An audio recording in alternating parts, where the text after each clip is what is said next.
네. 어쨌든 과학시간 세계 속 1등 양궁 요 질문부터 한번 가보도록 합시다. 앞에 이론적인 거는 이 출판사 자체가 이게 비상한 출판사이기 때문에 앞에 있는 개념적인 내용은 안 나올 거라는 거야. 그래서 본문 바로 들어가 보도록 합시다. 본문 바로 들어갈게요. 일단 양궁에 대해서 설명을 해줍니다. 양궁이 어떤 건지 한번 가봅시다. 양궁은 일정한 거리에 있는 관역을 향해 화상을 쏘아 맞춘 결과로 승패를 가리는 운동이다. 양궁이 운동 경기로서 선을 보인 것은 1538년 영국 헨리 7세 때 오락용으로 몇 차례 시합을 가진 것에서부터라고 한다. 그리고 1900년 파리 올림픽에서 처음 정식 종목으로 채택될 만큼 양궁은 역사가 오래된 경기 중에 하나이다 라고 했죠. 양궁이라는 종목의 정의와 기원, 양궁이 있는지, 어디서부터 출발했고 올림픽의 정식 종목으로 언제 채택됐는지 그것과 관련된 내용이 있습니다. 양궁의 정의와 기원이 없고, 어쨌든 이게 과학과 관련된 내용이잖아. 근데 전혀 과학과 관련된 내용을 갖다 놨다는 건 여기까지는 다 전제. 우리들한테 흥미나 호기심을 느낄 수 있도록 광고의 전제가 되겠죠. 전제 계속 갑니다. 양궁은 대중적으로 인기가 있는 종목은 아니지만 우리나라 선수들이 세계대회에서 좋은 성적을 내기 때문에 특별한 관심을 받고 있는 종목이다 라고 했죠. 이런 말 있잖아. 세계대회에서 금메달 따는 것보다 국내 선발전 통과하는 게 더 어렵다라고. 실제로 국내 선발전이 진짜 잔인할 정도로 빡세더라고. 거기서 이기면 세계에서 1등 할 수밖에 없을 것 같다. 그런 생각이 듭니다. 우리나라 양궁 선수들은 지금까지 다수의 올림픽에서 개인전을 포함하여 수많은 메달을 획득하며 세계 최고의 자리를 당당히 지키고 있다라고 했는데, 선생님이 우리 평상시에 비문학 하는 것까지 연습을 하려고 해서 중심 문장에 이렇게 밑줄 긋고 평소에 선생님이 체크하는 것까지 다 동그라미, 시대라든지 인물이라든지 그런 걸 체크해놨어. 여기는 이제 우리나라가 세계 속에서 양궁에서 많은 메달을 차고 있고 최고의 자리에 당당히 지키고 있다라는 내용이 나오겠죠. 특히 한국 여자양궁은 단체전이 올림픽 정식 종목으로 채택된 1988년 서울 올림픽부터 2016년이라고 했잖아요. 이걸 써야지 내가. 그 이후로도 계속 이기고 있어요. 그러니까 금메달을 놓치면 8연패가 아니라 지금 몇 연패겠냐 그러면 2020년 2연패를 하고 있는 중입니다. 지금. 그 실력을 인정받고 있다. 국내 선수들의 뛰어난 실력 때문에 올림픽 출전기를 잡기 위한 국가대표 어렵다는 소리가 나올 정도다라고 했고, 여기까지가 이제 한국 양궁의 위상이에요. 우리나라 양궁이 어느 정도 위치해 있는지 한국 양궁의 위상입니다. 그래서 지금은 여기는 8연패라고 나와 있지만 지금은 9연패 중인 걸로 알고 있고요. 그래서 여기까지가 처음이에요. 처음인데 양궁의 역사와 한국 양궁의 위상 이렇게 처음이겠고, 본격적인 얘기는 시작 아직 안 했죠. 여기까지 적어줍시다. 한국 양궁의 위상 여기까지가, 그리고 여기 전체 여기까지가 한국 양궁의 역사와 한국 양궁의 위상에 대해서 얘기했습니다. 파리 올림픽 때부터 시작해서 지금까지 이어지고 있나봐. 여기만 보자면 과학 내용이 아니지, 그지? 이렇게만 이야기가 진행돼서 얼마나 좋았을까. 뒤에 과학 내용이 나옵니다. 자, 계속 가보자. 양궁은 어떻게 보면 매우 단순한 운동처럼 보입니다. 왜냐하면 선수가 가만히 서서 화살을 잘 조준하여 관역에 정확하게 맞추기만 하면 되는 것처럼 보이기 때문이죠. 그렇지만 알고 보면 양궁은 매우 섬세하고 복잡한 기술을 필요로 하는 종목이다 라고 했죠. 여기 나와 있어. 양궁은 매우 섬세하고 복잡한 기술을 필요로 하는 종목이다 라고 했으니까 이게 이 글의 화제가 되겠죠. 화제 제시해 준 거야. 이게 이 글의 화제가 될 거예요. 그러면 여기서는 섬세하고 복잡한 기술을 필요로 하고 있잖아. 여기에 들어간 기술이 어떤 기술일까라고 말했죠.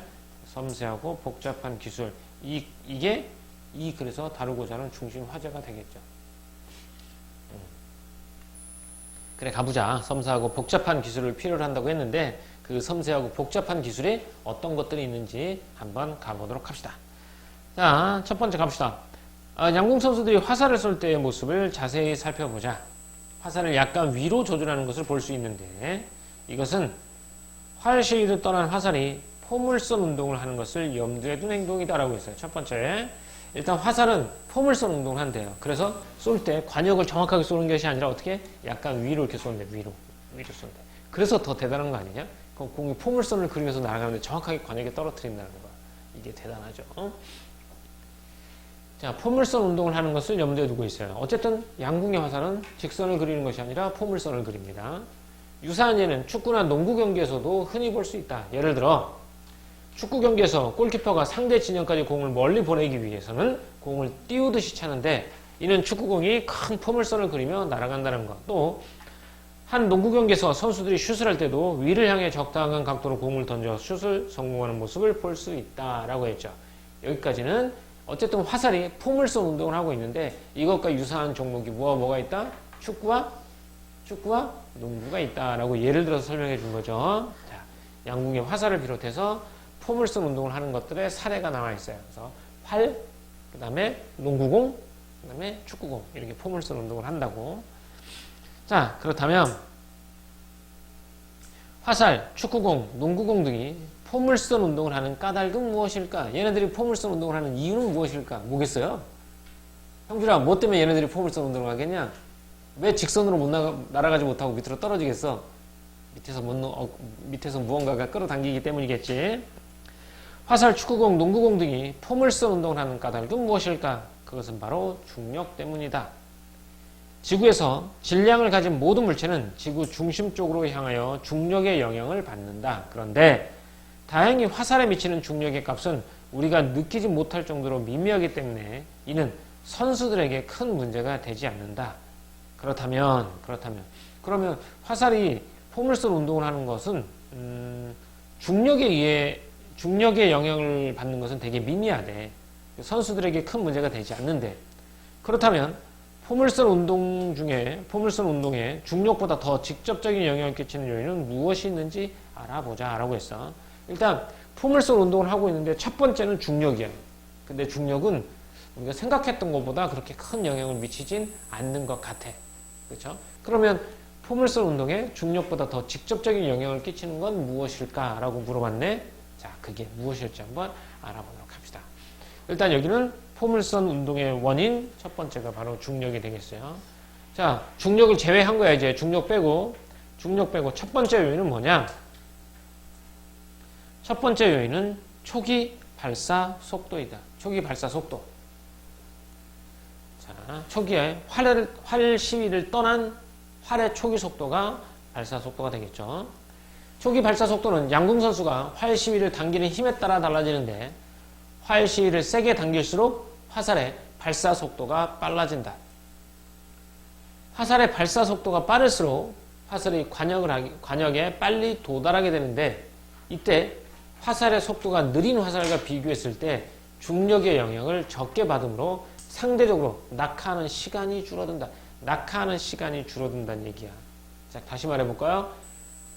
발사 속도가 빠르면 느린 화살과 비교했을 때 중력의 영향을 적게 받으며 상대적으로 낙하하는 시간이 줄어든다는 거야. 그러니까 낙하하는 시간이 줄어든다는 얘기는 더 빨리 도달한다는 얘기가 되겠죠. 따라서 밑으로 떨어지는 거리도 줄게 되며 양궁 선수는 이러한 과학적 원리를 고려하여 초기 발사 속도를 조절해야 한다는 거야. 자, 첫 번째, 화살이 포물선을 그리는 이유 첫 번째는 중력이라고 했는데 그럼 이거 말고 또 어떤 것 때문에 영향을 받을까? 바로 초기 발사 속도라는 거야. 초기 발사 속도가 빠르면 느릴 때보다 중력에 빨리 도달하게 돼. 그래서 중력의 영향을 적게 받으므로 상대적으로 낙하하는 시간이 줄어든다는 얘기야. 쉽게 말하면 봐봐. 선생님 봐봐. 여기서 활시에서 출발해서 관역까지 도달하는 시간이 짧잖아. 짧지? 그러면 중력에 도달하는 시간이 더 당연히 적을 수밖에 없는 거 아니겠어? 여기서 여기까지 가는데 10초 걸려. 그럼 10초 동안 중력을 받는 거고 만약에 여기서 여기까지 가는데 5초 걸려. 그럼 5초 동안 중력의 영향을 받는다는 거야. 그러면 중력의 영향을 적게 받으므로 낙하하는 시간도 줄어들게 된다. 이렇게 되겠죠. 따라서 밑으로 떨어지는 거리도 줄게 되며 양궁 선수는 이러한 과학적 원리를 고려하여 초기 발사 속도를 조절해야 한다라고 했어. 자, 포물선 운동에 영향을 미치는 요인 첫 번째 뭐가 된다? 초기 발사 속도가 되는가. 됐죠? 자, 화살이 포물선을 그린 이유는 일단 첫 번째 지구 중심에서 끌어당기는 중력인데 얘는 생각보다 미미해. 그렇다면 중력 말고 화살의 포물선 운동에 영향을 미치는 게 무엇이냐? 첫 번째가 바로 초기 발사 속도야. 초기 발사 속도가 빠르면 느릴 때에 비해서 중력을 받는 시간이 더 짧죠? 그렇기 때문에 떨어지는 거리도, 떨어지는 속도도 느리다라고 말했어. 자, 그럼 두 번째는 뭐냐? 두 번째는 발사 각도가 있다. 자, 두 번째는 발사 각도입니다. 발사 각도 그림도 나와 있죠? 20도, 45도, 70도 이렇게 발사 각도가 3개가 있죠. 화살을 발사하는 각도에 따라 화살의 포물선 운동이 달라지기 때문에 선수들은 화살이 날아가는 거리를 조절할 수 있다라고 했죠. 자, 두 번째, 포물선 운동에 영향을 미치는 요인 두 번째는 발사 각도가 되겠습니다. 그럼 발사 각도가 크면 클수록 어떻게 돼요? 포물선을 그리는 게 더 크게 되겠죠? 이렇게. 발사 각도가 작으면 작을수록 포물선이 더 작은 포물선을 그리게 된다라는 거야. 자, 일단 이제 포물선 운동에 영향을 미치는 요인 두 번째가 발사 각도인데, 이것과 관련해서 좀 더 부연 설명을 하고 있죠. 발사 각도가 몇 도일 때 물체가 가장 멀리 날아갈까? 기본적으로 발사 각도가 몇 도일 때 가장 멀리 날아갈까? 공기와의 마찰 등 중력 이외의 외력이 작용하지 않는다고 가정할 때, 자, 공기와의 마찰을 뺄 때, 지면과 45도 각도를 이루도록 물체를 던지면 가장 멀리 날아간다는 사실이 수학적으로 증명되었다라고 했어. 그러면 발사 각도가 몇 도일 때 가장 멀리 날아가요? 45도일 때 가장 멀리 날아간답니다. 중력 이외의 작용이 작용하지 않는다고 가정했을 때는 그렇다는 거지. 자, 그럼 양궁 선수들은 오랜 훈련을 통해 다진 감각으로 활시를 당기는 힘을 조절하여 초기 발사 속도를 정합니다. 초기 발사 속도를 정하는 거야. 그리고 관역까지의 거리를 감안하여 발사 각도를 조절해서 화살을 정확하게 관역을 맞추는 거야. 그러면 양궁 선수들이 있잖아. 오랜 훈련을 통해서 첫 번째 힘을 조절해 발사 속도를 정하는 거죠. 왜? 포물선 영향을 미치는 게 첫 번째가 초기 발사 속도고 두 번째가 발사 각도였잖아. 그래서 얘는 오랜 훈련을 통해서 초기 발사 속도를 정하게 되고요. 그 다음에 뭘 하죠? 발사 각도를 조절해서 화살을 정확하게 관역에 맞추는 거야.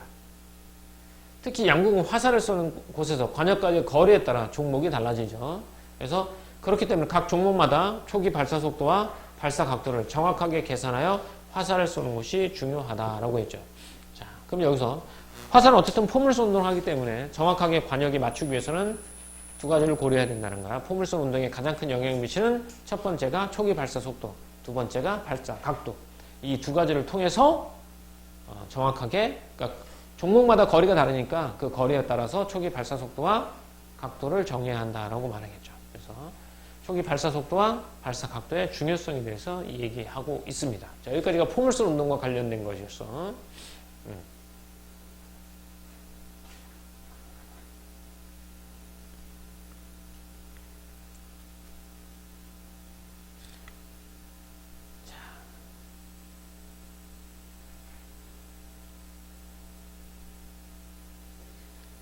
자, 여기까지는 이제 기본적인 거였고, 가보자. 이 외에도 양궁은 실외에서 하는 경기이므로 공기의 저항과 바람의 영향을 크게 받는다라고 했어요.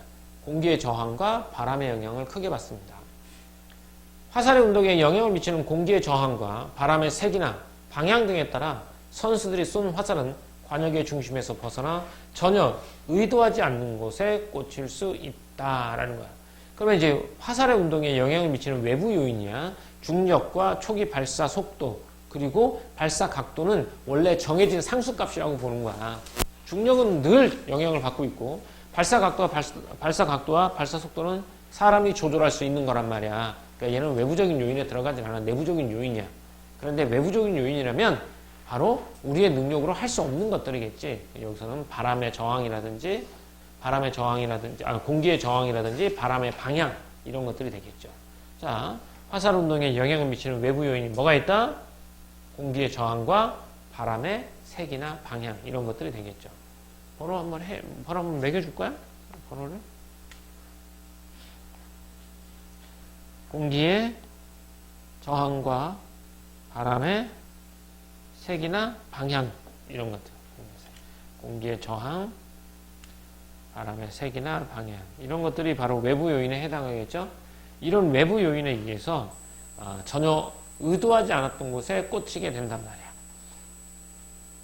자, 그럼 이 두 개를 컨트롤할 수 있어야지 정확하게 쏠 수 있겠네요. 그럼 첫 번째, 공기의 저항과 관련해서 공기의 저항은 어떻게 줄일 수 있을까? 이 공기의 저항을 줄이는 방법입니다. 그래서 이제 하나씩 잘라봅시다. 공기의 저항부터 가볼게요. 자, 공기의 저항은 어떻게 줄일 수가 있을까?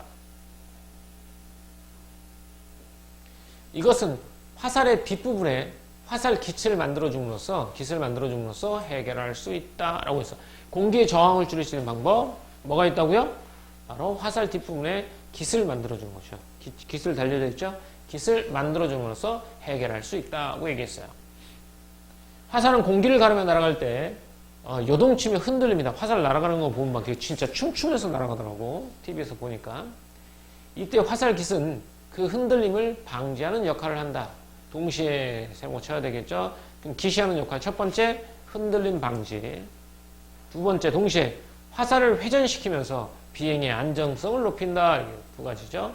흔들림 방지, 화살을 회전시키면서 안정성을 높이는 거죠. 이렇게 화살 깃을 이용하는 기술적인 방법으로 공기의 저항은 어느 정도 해결이 가능하다. 즉, 공기의 저항은 화살 깃으로 어느 정도 해결이 가능해요.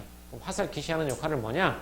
화살은 날아갈 때 꿈틀꿈틀 진동하면서 요동치면서 흔들리면서 날아가는데 그 흔들림을 방지하는 게 첫 번째고요. 두 번째는 화살이 회전하면서 날아가죠. 그래서 비행의 안정성을 높이게 되는 거죠. 이 두 가지가 깃이 하는 역할이 되겠어요.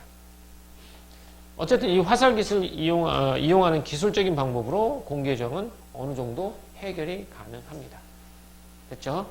자, 여기까지가 외부 요인 첫 번째가 공기 저항이었는데 이 공기 저항을 어떻게 해결할 수 있다? 깃을 통해서 해결할 수 있다. 이게 되겠죠. 자, 두 번째가 이제 바람의 영향인데 바람의 영향은 어떻게 하는지 한번 가보자.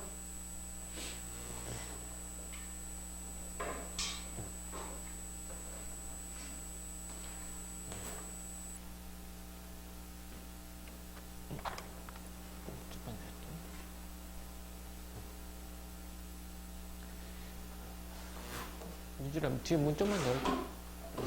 문 좀만 열어줘. 이따가 추우면 다시 닫아.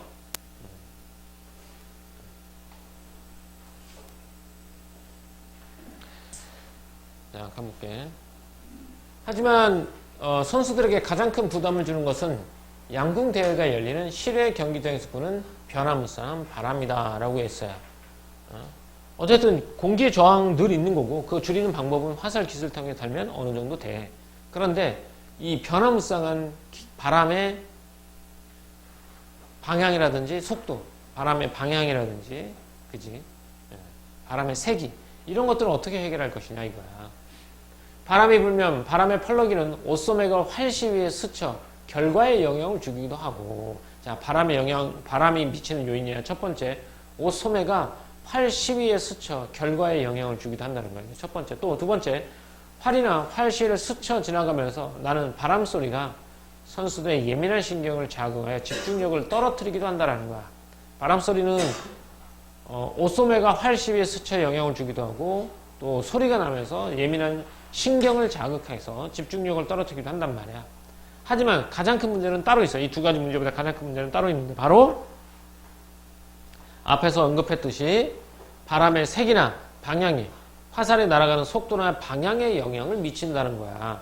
화살의 속도나 방향에 영향을 미치는 거야.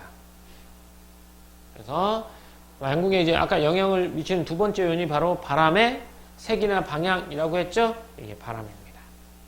그래서 화살이 날아가는 속도나 방향에 영향을 미친다는 것이다. 그러면 이걸 또 해결하는 방법이 뒤에 나오겠죠. 여기까지가 중간 1이고요. 양궁에 영향을 미치는 요인이었습니다. 자, 양궁에 영향을 주는 외부 요인 두 번째, 바람이었고, 저 앞에서는 뭐가 있고, 공기의 저항, 여기는 바람의 색이나 방향이 되겠죠. 공기의 저항은 뭘로 해결할 수 있다고? 깃을 달아서 해결할 수 있었지. 그렇다면 바람은 어떻게 해결할 수 있느냐? 그 해결하는 방법이 뒤에 나오겠죠. 자, 그렇다면 양궁 선수들은 바람을 어떻게 극복할 수 있을까 물어봤어요. 물어봤어. 실제 비문학집을 읽을 때도 이 물음표를 항상 동그라미 쳐주는 게 좋아. 이런 물음표가 화제를 제시해 주는 거야. 그래서 앞으로 일어날 수 있는 독해의 방향을 설정해 준단 말이야. 그래서 이 다음에 어떤 일이 벌어질지를 미리 얘기해 주는 거니까 어떻게 극복할 수 있을까? 가보자. 어떻게 대비하는지. 선수들은 바람에 대비하여 평소에 오조준 연습을 한다라고 했어. 자, 그러면 바람의 색이나 방향으로 생기는 오차를 줄이기 위해서 하는 방법. 첫 번째가 바로 뭐냐? 오조준이라는 거야. 오조준이는 뭐야, 잘못되다, 틀리다라는 뜻이겠죠? 그럼 조준은 일부러 오조준, 잘못된 조준을 하는 것이죠. 일부러 틀리게 조준하는 것을 오조준이라고 합니다. 오조준이란, 자, 개념이죠? 오조준의 개념, 동그라미 쳐놓고 까봅시다. 바람의 방향과 세기에 따라 관역에서 원래 목표 지점이 아닌 곳을 임시로 정하여 그곳에 화살을 쏘는 것을 말한다. 이게 오조준의 개념입니다.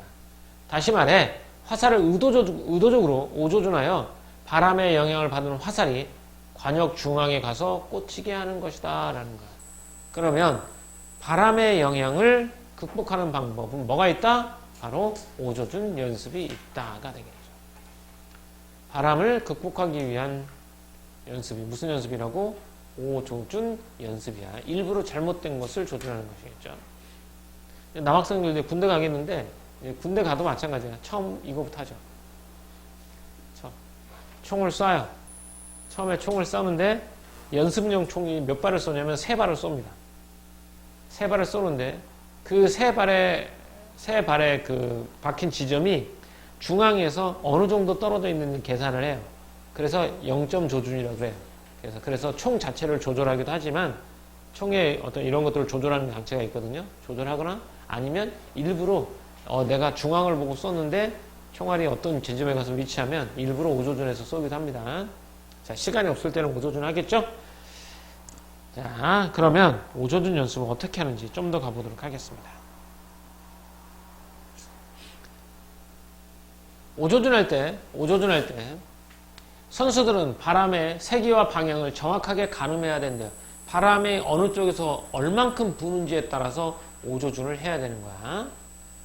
옆에 그림은 오조준할 때 선수들의 머릿속으로 그리는 관역이다 라고 했는데 관역이 그림이 없니 지금? 있지, 밑에 있지? 밑에. 나는 왜 그림이 없냐? 아, 네가 미리 해놓은 거냐? 나 깜짝 놀랐다. 니네 책인데 내가 분명히 같은 책인데 왜 없네. 오조준할 때 선수들이 머릿속으로 그리는 관역이 여기 밑에 나와요. 정 가운데 노란 지점은 선수들이 가장 높은 점수를 받을 수 있는 최종 목표 지점이죠. 하지만 바람이 불 때 선수들이 노란 지점을 노리고 화살을 쏘아도 화살이 노란 지점에 꽂히지 않아요. 왜냐하면 화살이 날아가는 동안 바람이 화살을 밀어 다른 곳으로 보내기 때문이죠. 자, 그러면 이렇게 한번 까봅시다. 머릿속으로 관역이 있는데 어디로 그림이 니네 책 봐. 여기는 좀 선명하진 않으니까 여기 노란 지점이 10점 지점이죠. 우리 올림픽이나 이제 경기대에서 봤으니까 10점이에요. 그런데 의도적으로 바람이 다른 곳으로 밀어내게 된다는 거야. 밀어내게 되는 경우가 있고요. 여기가 A, B, C, D, E 이렇게 돼 있어요. 니네 책에는 인쇄 잘 되어 있죠? 그렇지? 여기서부터 A, B, C, D, E 이렇게 체계가 되어 있어요. 그래서 바람이 화살을 밀어서 다른 곳으로 보내기 때문이다 라고 했어. 그러므로 바람이 부는 방향과 세기에 따라 오조준하는 목표 지점을 그림 A2로 정해 그것을 목표로 화살을 쏜다라는 거야. 그러면 여기다가 화살을 집어넣기 위해서 일부러 A, B, C, D, E 지점에다가 화살을 쏘는 거야. 오조준하는 거야. 여기를 향해 쏘는 거야. 그럼 바람이 밀어서 일로 보내주겠죠. 됐습니까? 자, 가볼게요. 오조준 목표 지점이 A인 바람이 A는 여기가 되겠죠. A가 되겠죠. A는 흰색으로 하면 더 잘 보일까? 여기 A가 되겠죠. A는 바람이 오른쪽에서 왼쪽으로 불 때, 당연한 거 아니겠어? 어디서 이렇게 불 때? 이렇게 불 때. 오른쪽에서 왼쪽으로 불 때. C는 여기죠. 바람이 왼쪽에서 오른쪽으로 불면서 또는 아래에서 위로 솟아오르는 경우이다 라고 했으니까 바람이 여기서 이렇게 불고 또 바람이 밑에서 이렇게 솟아오를 때 같아. 그쵸? 결국은 바람이 이런 식으로 될 때가 되겠죠? 이는 당연하겠죠. 바람이 이쪽으로 불겠죠? 오른쪽에서 왼쪽으로 불고요. 또 바람이 아래를 향하는 힘도 있을 때가 되겠죠. 이렇게 힘이 있을 때. 그러니까 결국 바람이 이렇게 밀어준다는 얘기가 되겠죠. 바람이 오른쪽에서 왼쪽으로 불고 아래로 향하는 힘도 있을 때 각각 목표를 쏘는 것이다 라는 거죠. 기본적인 내용이죠. 그래서 바람의 세기와 방향을 고려해야 하는 5조준이 되겠죠. 그러면 D는 어떻게 해야 되겠니? D는 바람이 어느 쪽으로 불겠니? 바람이 왼쪽에서 오른쪽으로 불겠죠? 그리고 또 바람이 아래로 내리는 바람도 있겠죠. 그러니까 이렇게 이쪽을 향해서 쏙 이렇게 가겠죠. 그런 식으로 되고 B도 역시 마찬가지야. 중앙 지점에서 바람이 이렇게 불기도 하고 약간 밑에서 위로 올리기 때문에 이쪽에다 화살을 쏘면 바람에 의해서 이쪽으로 밀리고 위로 올리는 힘에 의해서 위로 올라가서 이 조준점을 향해서 가게 되는 것이라고 보면 되겠죠. 자, 이게 5조준 관역표가 되겠습니다. 그러니까 바람의 색이나 방향에 따라서 정하는 거죠. 자, 바람의 색이와 방향을 고려하는 5조준 이게 연습이었어요. 양궁 선수들의 5조준은 이런 양궁 선수들의 5조준은 화살과 바람의 힘을 합성하는 물리적인 원리에 따른 것이다 라고 했어요. 5조준은 뭐라고? 화살과 바람의 힘을 합성하는 거야. 뭐와 뭐를 합성하냐면 화살과 바람의 힘을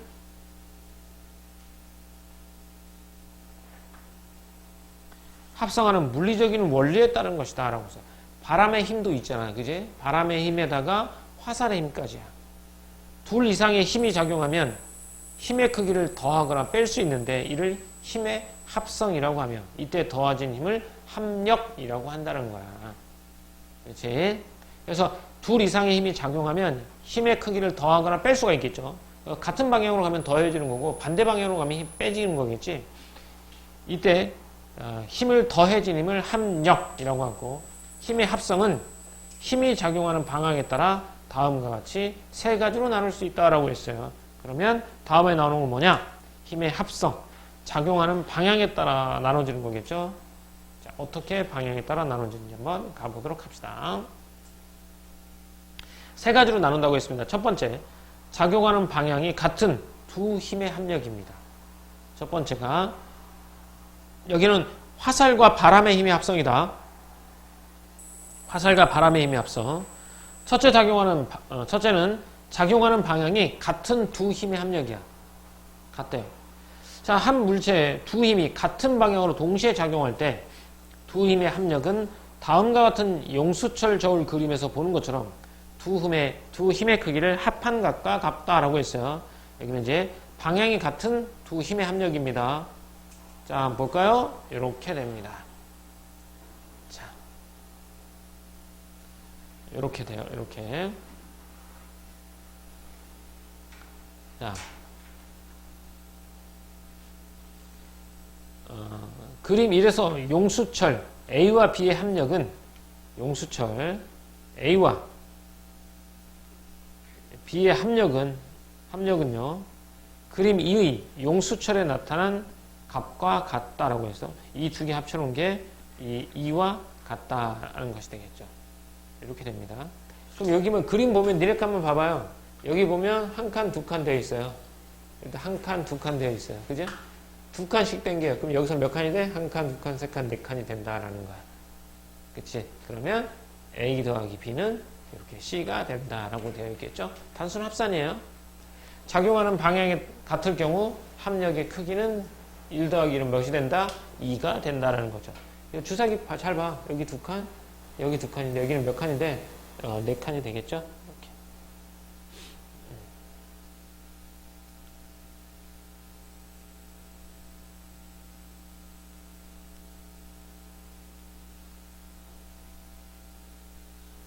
자, 다음. 서로 둘째 작용하는 방향이 서로 반대인 경우야. 반대인 경우 어떻게 되느냐?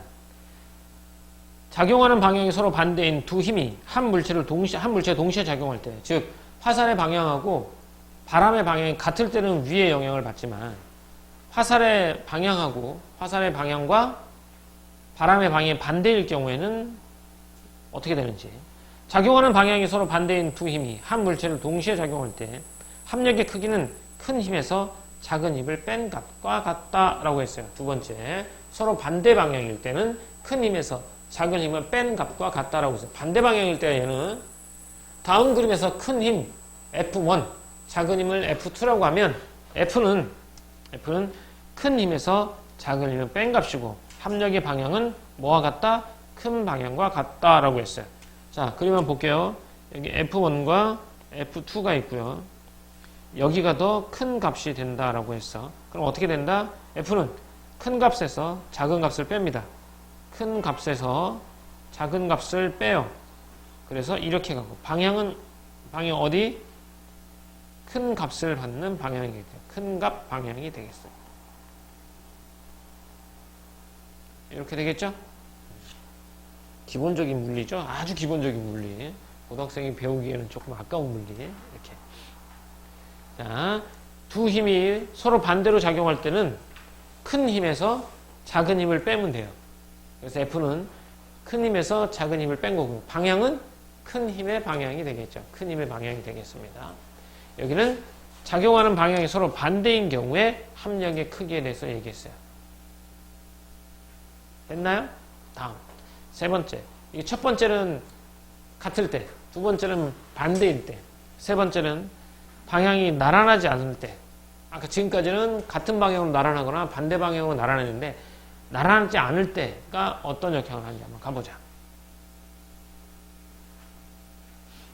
한 물체에 나란하지 않은 두 힘이 동시에 작용할 때, 나란하지 않은 힘이 동시에 작용할 때는 두 힘의 합력은 다음 그림과 같이 주변을 이웃으로 하는 평행사변형을 그리면 알 수 있다라고 했어요. 자, 요게 이제 방향이 이렇게도 끌어당기고 이렇게도 끌어당길 때야. 방향이 서로 다르죠? 방향에서 나란하지 않을 때 어떻게? 나란하지 않을 때는 평행사변형을 그려보면 되는 거야. 이때 합력의 크기는 대각선의 길이가 된다. 이게 합력의 크기가 되겠죠? 서로 다른 두 방향을 나오면 평행사변형을 그리고요. 평행사변을 그리고 두 힘의 대각선에 해당하는 게 된다라는 거야. 이게 방향이 다를 때입니다. 합력 F는 A 방향으로 작용하는 힘 F1과 B 방향으로 작용하는 F2 이렇게 얘를 이웃변으로 하는 평행사변형은 이렇게 그리게 되죠. 뭐와 같다? 대각선의 길이다. 이렇게 평행사변형 길이를 그려보면 되겠죠. 그리고 대각선의 길이가 됩니다. 이렇게. 그럼 얘는 어떻게 된다고? 이쪽으로 평행하고 이쪽으로 평행하고 그래서 대각선의 길이가 되겠죠. 이렇게. 이게 뭐 할 경우? 방향이 나란하지 않을 두 힘의 합력입니다. 됐죠? 자, 이렇게 해서 이제 세 가지가 다 나왔네. 이러한 경우는 두 사람이 힘을 합쳐 물건을 옮기거나 들 때 흔히 경험할 수 있다. 이때 각각에 작용하는 두 힘이 클수록 두 힘이 작용하는 사이에 각이 작을수록 합력은 커진다라고 했어요. 자, 그러면 어떨 때 합력이 커지느냐? 합력이 커지는 겁니다. 첫 번째, 두 힘이 클수록, 두 번째, 두 사이의 각이 작을수록 합력이 커진다는 거죠. 여기 이제 작용하는 방향이 나란하지 않을 경우에 합력이 크게 없고요. 어떨 때 합력의 힘이 크냐면 작용하는 두 힘이 클수록 당연하겠죠. 그 다음에 두 힘이 작용하는 사이의 간격이 좁을수록 평행사변형의 대각선이 더 길어지기 때문에 그렇겠죠. 이렇게. 자, 여기까지 알아봤어요. 자, 그럼 화살은 무슨 운동을 한다고요? 형준아, 화살은 무슨 운동을 하니? 무슨 운동을 해? 포물선 운동을 하죠? 자, 포물선 운동에 영향을 미치는 건 중력인데, 중력은 그렇게 크지 않는다고 했지? 그럼 중력 말고 포물선 운동에 가장 큰 영향을 미치는 건 두 가지였어. 뭐하고 뭐야? 초기 발사 속도하고 발사 각도가 되겠지? 그래서 이거에 따라서 멀리 갈 수 있는 거리가 달라지기 때문에 이걸 잘 연습을 해야 돼. 근데 이거 말고 외부 요인에 의해서 화살의 방향이 다른 엉뚱한 방향으로 가기도 하지. 외부 요인은 두 가지였어요. 첫 번째 뭐였어? 공기의 저항. 두 번째가 바람의 색이나 방향이었지. 공기의 저항은 어떻게 해결하면 된다고요? 깃을 달아서 해결할 수 있어요. 근데 바람의 방향이나 색인데 그건 뭘 통해서 해결할 수 있다고? 오조준을 통해서 해결할 수 있다는 거야. 그럼 오조준을 어떻게 하느냐? 화살의 힘과 방향, 그리고 바람의 방향과 세기에 의해서 결정이 되는 거야. 그걸 이게 힘의 합력이라고 했죠? 두 힘이 합쳐지는 지점을 통해서 글로 보내면 되는 거죠. 자, 우리는 이러한 합력을 바람이 부는 양궁 경기장에서 볼 수 있다. 시위를 떠난 화살이 앞으로 나아가려는 힘과 바람의 힘이 합쳐질 때 화살은 두 힘의 합력이 가리키는 방향으로 나타나게 된다라가 되는 거야. 됐습니까? 이렇게. 자, 이제 어떤가? 우리 양궁 선수들은 단순히 운동 실력만 좋다고 할 수 있을까? 양궁 선수들은 어느새 과학자들 못지않게 많은 과학적 지식을 몸으로 배우고 있었던 것이다 라고 했죠. 여기 이제 양궁에 적용되는 과학적 지식이 되겠죠. 바로 물리, 합력 요거과 관련된 거 나와 있어요. 자, 여기까지가 이제 과학적 지식을 몸으로 배우고 있는 양궁 선수들에 대해서 알아봤습니다. 손룡은 김은선이었죠. 이렇게.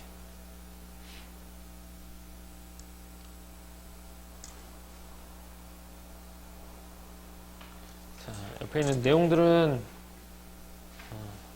어려운 내용 없으니까요. 바로 뒤에 넘어가 보도록 합시다. 자, 정리 한번 할게요. 현정아, 내용 어렵지 않지? 어떻게? 승학, 내용 어렵지 않죠? 그냥 가면 되는 거니까.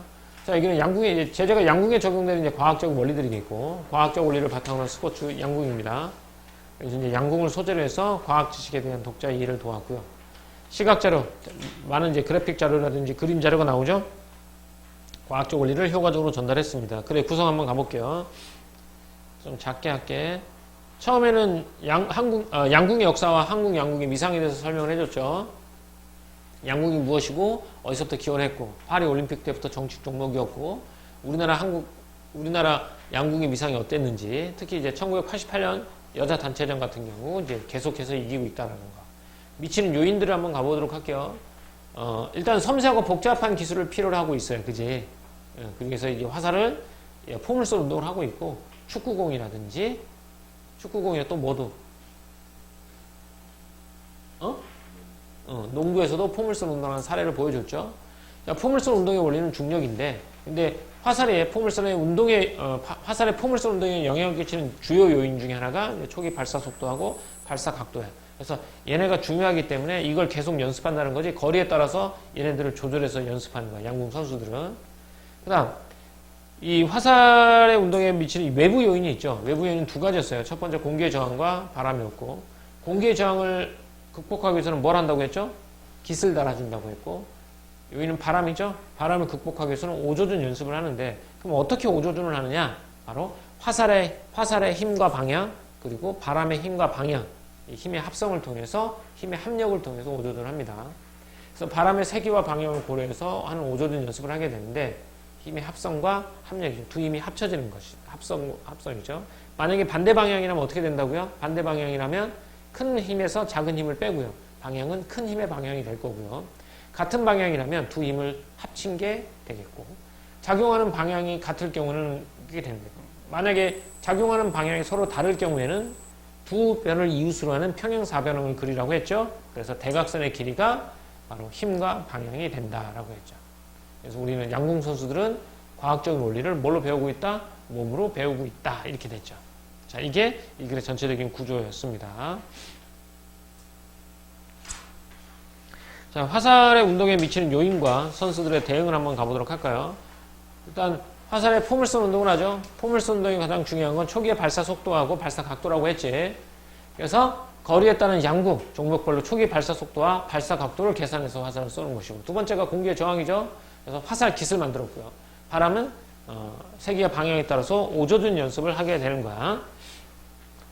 자, 힘의 합성과 합력 한번 가보자. 작용하는 방향이 같은 두 힘의 합력의 경우는 두 힘의 크기를 합한 것이고요. 방향은 두 힘과 같은 방향이 되겠고, 작용하는 방향이 서로 반대인 두 힘의 합력은 어떻게 되느냐? 큰 힘에서 작은 힘을 뺀 값이에요. 크기는. 방향은 큰 힘의 방향이 되겠고. 그럼 방향이 나란하지 않은 두 힘의 합력은 어떻게 되느냐? 크기는 힘의 두 크기인 두 변을 이웃수라는 평행사변의 대각선의 길이가 크기가 되겠고요.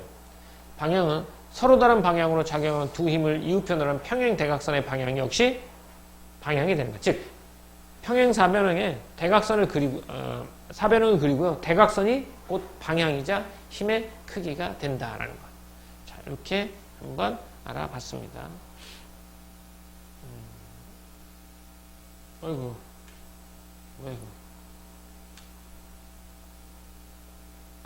자, 여기 됐죠?